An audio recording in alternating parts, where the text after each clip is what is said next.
Moi, j'ai une nouvelle technique pour vous. Si la vidéo que vous voulez récupérer, enfin sur laquelle vous voulez travailler, est publique et sur YouTube, j'ai une solution encore plus simple que de faire de la retranscription avec Whisper et d'après aller sur GPT. Tout simplement avec Notebook LM. Je vous montre comment on fait. Bon, on récupère à nouveau le lien de la vidéo qui est ici. Et on ouvre tout simplement Notebook. Alors il faut être inscrit sur Google, c'est la seule condition, mais c'est gratuit. Là, vous cliquez sur le bouton cliquer et vous indiquez vos sources. Là, dans le cas présent, c'est donc une vidéo YouTube. Vous collez l'URL.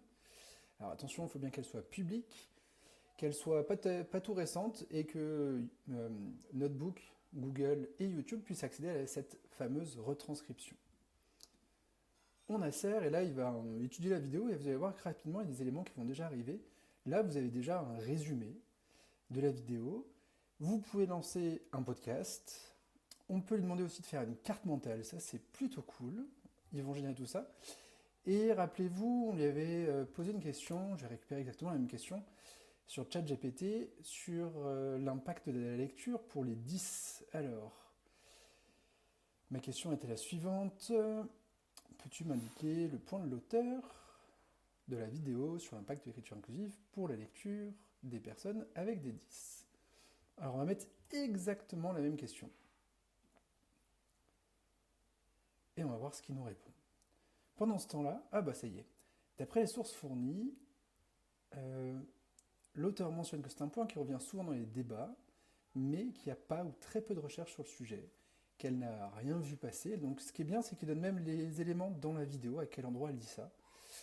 Et donc pour l'instant, d'un point de vue de recherche scientifique, la question n'est pas claire et il n'y a pas de réponse. Voilà son point de vue.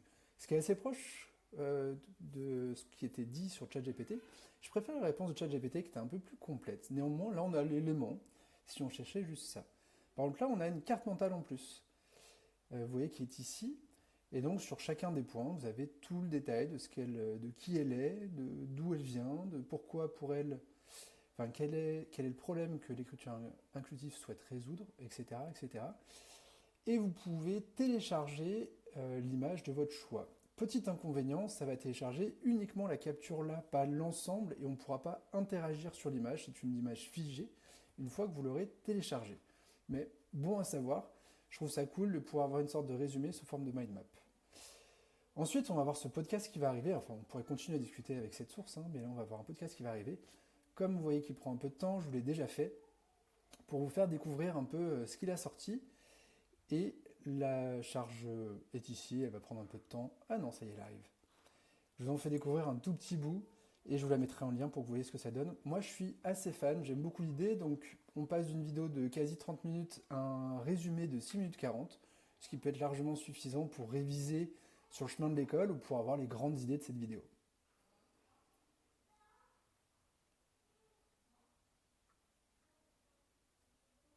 Comme vous le voyez, c'est assez naturel, j'aime bien.